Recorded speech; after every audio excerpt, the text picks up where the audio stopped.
Alors, cet exercice-là, donc j'ai réécrit rapidement les questions, hein, mais c'est plus précis dans votre cours. Donc là, ici, on a ce polynôme, hein, 2z cube plus 3z moins 5, et on nous demande de montrer à la question 1 que 1 est racine. Donc en fait, qu'est-ce qu'il faut juste faire? Qu'est-ce qu'il faut vérifier? Si P1 est vrai. Si A est dans les axes Mais non, pas des P1 est vrai, ça veut rien dire ça. Si A est dans les axes des réels. Non plus. Bah si ça s'annule en A. A. Voilà. Donc est-ce que quelqu'un peut me donner exactement Mais ce que j'ai je dois dit montrer? exactement la même Oui. chose. Non. P1 égale 0. Voilà. T'as pas du tout dit ça. Donc ici, il faut montrer que l'avantage que ce soit filmé, c'est qu'on entend du coup ce que vous avez dit. Donc tu pourras écouter que t'as pas du tout dit ça. On va dire que P1 est vrai. Donc, mais non, ça veut rien dire P1 est vrai. Si, Ça veut dire quoi P1 est vrai? Si P1 est égal à 0, alors. Ben ça veut pas dire. Ben, P1 vrai, ça veut rien dire P1 vrai. Il faut montrer que P1 vaut 0. Toi, 0 c'est vrai. Il faut montrer que P1 vaut 0. Toi, t'avais dit quoi? Mais T'as j'ai parlé dit que A est sur l'axe des réels. Bah non, ça veut sur dire l'axe des que réels. Bah que n'importe ça quoi. s'annule. Ben non, être Bien sur sûr l'axe que des non. réels, ça veut dire qu'a priori, Ça fait 5, 6, ça moins pourrait 5, ouais, être sur l'axe des réels, tu peux. peux valoir ce que tu veux sur l'axe des réels. Ça va être 20 demi. Mais s'il y a un point sur l'axe des réels, ça veut dire qu'il y aura bien un moment où ça va s'annuler. Ben non. S'il y a un point sur l'axe des réels, ça veut dire que quand x ou z vaut 1, ça vaut 0. Mais attention, là on est dans les complexes, hein. Je ne sais pas pourquoi tu me parles d'axe réel. Enfin, pourquoi tu me parles de réel? On n'est pas dans un plan normal en fait Oh, là. ça me saoule là. D'accord? Donc je peux remplacer ici P de 1, ça vaut 2 fois 1 au cube, Plus 3 fois 1. plus 3 fois 1. Mais en fait, vous cherchez vraiment compliqué. Hein. Il y a rien de compliqué à faire ici. Hein. Ça fait 6. Montrer que c'est racine, il faut juste faire ça. Non, ça fait 5 moins 5. Donc ça fait 5 moins 5, ça fait 0. Bon, je pourrais faire 1. Ok. Bah t'es de plus 3, Donc- pas de fois 3. D'accord. Donc la question 1, c'est réglé, c'est torché, on passe à autre chose.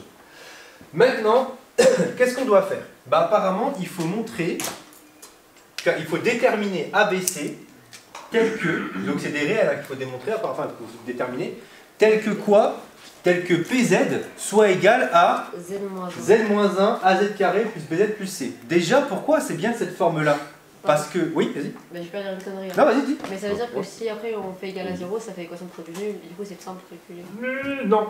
Ah oui, oui, d'accord. C'est pour ça, effectivement. On fait ça pour la... Là, t'es parti plus loin déjà. Ah, ok. Mais pourquoi, effectivement, ça peut bien s'écrire comme ça? Ah, je sais pas. Bah, on a trouvé une racine qui était quoi? 0. Mais non, la racine qu'on a trouvée, un. c'était 1. Donc, on peut factoriser par 1. Z moins 1. Z moins 1. Z moins sa racine. Ah, Donc, bah, c'est donc pour ça c'est qu'on a un Z moins 1 devant là. Ok. Et je vous avais dit quoi? Le polynôme qui reste juste à côté, il est forcément de degré inférieur. Donc lui, c'est un polynôme de degré 3. Donc le truc qui me reste là, c'est pour ça qu'il s'écrit comme un polynôme de degré 2. Ok. D'accord? Du coup, on va pas faire égal à 0. Alors, je vais l'écrire déjà tout ce que tu viens de dire là, ici. Ok. D'accord? Donc 1 est racine de P. D'accord? 1 est racine de P. Donc, il existe ABC appartenant à R3 tel que P de Z. Là, je justifie que ce qui est écrit, c'est bon en fait. Z-1, AZ carré, plus BZ, plus C.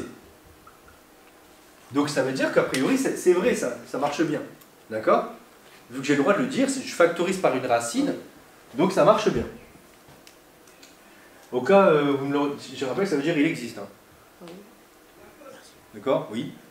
À l'intérieur de la parenthèse, avec les lettres, vous mettez pas de point virgule. Oui, c'est point virgule, pardon, merci. Hop. Dans l'énoncé aussi. Je l'ai mis dans l'énoncé? Ah, merci. Hop là. Donc, j'ai ça. Maintenant, comment je détermine les A, B et C là, qui sont ici? Bah en fait, vous êtes d'accord avec moi que ce polynôme-là, apparemment, c'est censé être... Suivez s'il vous plaît, parce que vous allez me poser la question après pendant que vous êtes en train d'écrire. Ici, là, ce polynôme-là, vous êtes d'accord avec moi que, en fait, c'est censé être P de Z, ça. C'est censé être P, ça. Donc, regardez ce qui va se passer. On va développer tout ça, et on va l'identifier avec le P qui est là. Et on va trouver les ABC en question. Ça va marcher. D'accord? De quoi? Ça va pas marcher. Bah, on va voir ça. Pourquoi ça n'a pas marché? Bah, si on développe, ça va faire BZ au carré. Bah, si tu développes, déjà ça fait AZ cube. Ouais, mais après ça fait BZ carré. Bah, c'est pas grave. Ah ouais, Ça non, veut... pas BZ. Bah oui, mais donc ça veut dire qu'effectivement il va y avoir un truc qui vaut 0. Parce qu'il n'y a pas de carré. Mais c'est très bien, là, tu prends de l'avance, hein. C'est exactement ça. En fait, on va identifier. Donc on y va, déterminons A, B et C. Comment on va déterminer A, B, C? Vous allez voir, c'est pas très compliqué. Hein. On développe ce truc-là. Z moins 1 fois AZ carré plus BZ plus C. J'y vais, hein, je le développe. Est-ce que je le fais là? Ouais, je vais le faire juste en dessous parce que ça va, je sais qu'en développant, je vais avoir beaucoup de trucs. Donc là, normalement, je dois absolument perdre personne dans un développement de trucs comme ça. AZ cube plus BZ carré plus CZ moins AZ carré moins BZ moins C. Ah, ouais, Je dois absolument perdre personne. Tout le monde doit être convaincu que c'est ça. Pourquoi vous avez barré les Z dans la deuxième non, parenthèse? c'est ce qu'il a fait. J'ai pas barré de Z, en fait, c'est parce que je veux bien vous montrer que c'est un Z et pas un 2. Parce qu'après, vous allez me dire, monsieur, c'est un 2 là. Je sais ce que vous allez me dire, je connais par cœur. Donc là, ici, je mets les puissances en facteur. Regardez ce qui va se passer, parce que comme je dois identifier ça avec ça, bah, je vais peut-être mettre les puissances en facteur. Donc regardez, ici, j'ai que du AZ cube. D'accord? Là, je vais mettre les carrés ensemble. B moins A Z carré plus C moins B Z moins C. Est-ce qu'on est d'accord? Normalement, si je mets en facteur, j'obtiens exactement ça. Ok? Oui. Le fait de mettre Z à droite, c'est une préférence Bleu pour les de la parenthèse. Oui, et vous allez voir pourquoi c'est bon, mieux de le mettre là, parce qu'en général, on écrit toujours le coefficient avec le polynôme. Bah, non, regarde. Ouais, bah ouais. Tu mets jamais le Z carré, vous êtes plus là. Donc c'est mieux, et puis tu vois, en fait, pour l'identification, c'est intéressant. On pose le stylo là, regardez ce qui se passe ici. On est arrivé là. Léa, pose ton stylo. On est arrivé là. Arrivé là, je vous rappelle que ça, c'est censé être qui? PZ. P2Z, c'est censé être lui. Hein. Mais P2Z, je le connais moi, je connais sa tête, elle est là. C'est ça. Hein. Donc ça veut dire que techniquement, ce qu'il y a devant le Z cube, c'est censé être 2, d'où A égale 2. Ce qu'il y a devant le Z carré, il n'y a pas de Z carré. Donc ça veut dire que tout ce qu'il y a devant le Z carré vaut 0, exactement. Ce qu'il y a devant le Z, c'est censé être 3. Et ce qu'il y a devant le C, là, moins C, c'est moins 5, donc C égale 5 quoi. Bah, regardez, on en a déjà 2 sans rien faire. C'est un système hyper facile. Hein. On a déjà lui et lui sans rien faire. Bah, B, on l'a sans aucun effort. Hein. Oui. B, si vous regardez bien, c'est 2. Hein. Oui. D'ailleurs, ce qui est cool, c'est que ça marche dans les deux lignes. Ça veut peut-être dire qu'on ne s'est pas planté. D'accord? Donc ici, on en déduit que B vaut 2. Et regardez en fait ce qu'on vient de trouver. On vient de trouver les coefficients ABC. Donc, regardez comment s'écrit finalement votre fameux PZ. PZ, c'est égal à quoi? Z moins 1. Pardon, 2Z, excusez-moi. 2Z plus 2Z carré plus 2Z plus 5. Et vous pouvez tester, développer ça, développer ce truc-là, vous allez tomber exactement sur ça. Oui. Donc je vous remonte un petit peu la démarche là. Regardez bien, posez vos stylos, posez. Regardez ce qui s'est passé dans la démarche là. 1 degré 3, c'est chiant.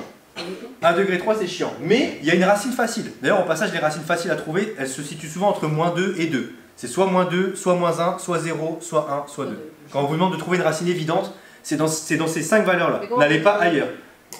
Je termine la méthode. Donc, vous cherchez une racine évidente. Entre moins 2, moins 1, 0, 1, 2. Souvent, c'est vraiment facile. Donc là, c'est 1. Donc, comme c'est 1, je peux factoriser par z moins 1. Et comme c'est 1 degré 3, on est d'accord que si je factorise par z moins 1, il me reste 1 degré 2 de l'autre côté. Donc 1 degré 2 s'écrit AZ carré plus BZ plus C.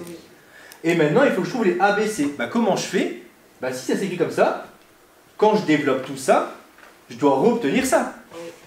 Vu que c'est le même polynôme, bah, c'est ce que j'écris là. Je l'ai là, je redéveloppe. Et comme je sais que c'est le même que lui, bah, j'identifie tous les termes devant les puissances. Et en identifiant, je trouve les ABC qu'il me faut. Et j'ai trouvé comment s'écrit z-1 fois ce truc là. J'ai entendu Léa BC. Non, du tout. Ouais, il y avait une question là. Ouais. Pourquoi dans la formule PZ, il est marqué que ça fait 2z cube plus 3z. Alors, pourquoi C moins B c'est égal à 3 si B c'est égal à 3? C'est moins, bah, c'est tout le coefficient qu'il y a devant qui vaut 3. Bah oui, mais C moins B ça peut pas être égal à 3. Bah si. Ah non, puisque B, Tout c'est le égal à coefficient devant Z vaut le coefficient devant Z qui est là. Tout le coefficient devant Z cube. C'est lequel le coefficient devant Z cube? 2. Non, là. A. À Z cube. C'est quoi le coefficient devant Z cube? A. A. Donc A vaut. 2. Le coefficient devant Z carré, c'est quoi? B moins. B moins A. Il n'y a pas de B moins A, enfin, il n'y a pas de Z carré, donc ça vaut 0. Le coefficient devant Z ici, c'est quoi? C moins B.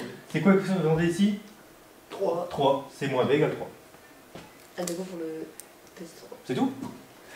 Dernière question, donc c'est ce que disait Jeanne tout à l'heure. Donc c'est en fait ici, comment on va résoudre maintenant le polynôme, l'équation P de Z égale 0? Ouais. On va faire une équation de produit nul. Exactement. Regardez ici, donc on a la question 3. Ça c'est un exercice type, hein. Potentiellement c'est un truc comme ça que je pourrais vous donner en DS. Hein. C'est vraiment un truc très facile. Donc exercice, question 3, bah, résoudre P de Z égale 0 revient à résoudre une équation de produit nul.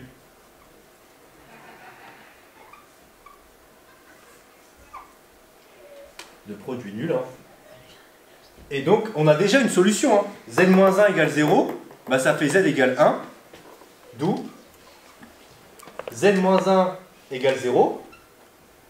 Ou 2Z carré plus 2Z plus 5 égale 0. Bah celui-là, on a directement sa solution à lui. Hein. Z-1 égale 0. Z égale 1. Z égale 1. On a trouvé une solution. Pardon, 1 et pas moins 1. 1. Donc là, je suis content, j'en ai une. Et comment on résout ça? 2Z carré plus 2Z plus 5. C'est un 3Z. C'est un 3? Bah oui, normalement. Non, c'est Ah oui, 2, non, pardon. 2, 5. Oui, oui. Ouais. Donc bah, j'y vais, hein. Là je dois calculer le discriminant. En fait, hein, j'ai pas le choix. Là il y a tous les facteurs qu'il y a, donc j'y vais. Donc calculons le discriminant noté delta. Donc noté delta. Delta c'est quoi? Bah, c'est le fameux b carré moins 4ac. Hein. Donc c'est 2 au carré moins 4 fois 2 fois 5. Donc 2 au carré ça fait quoi? Pas tout le monde en même temps surtout. Hein. 4 et 2, 4 fois 2. 8. 8 fois 5. Et 40. 40. 4 moins 40. Moins 36. Moins 36. Ah zut, il n'y a pas de solution. Bah si, il y a une solution. Ouais, il y a des solutions dans C.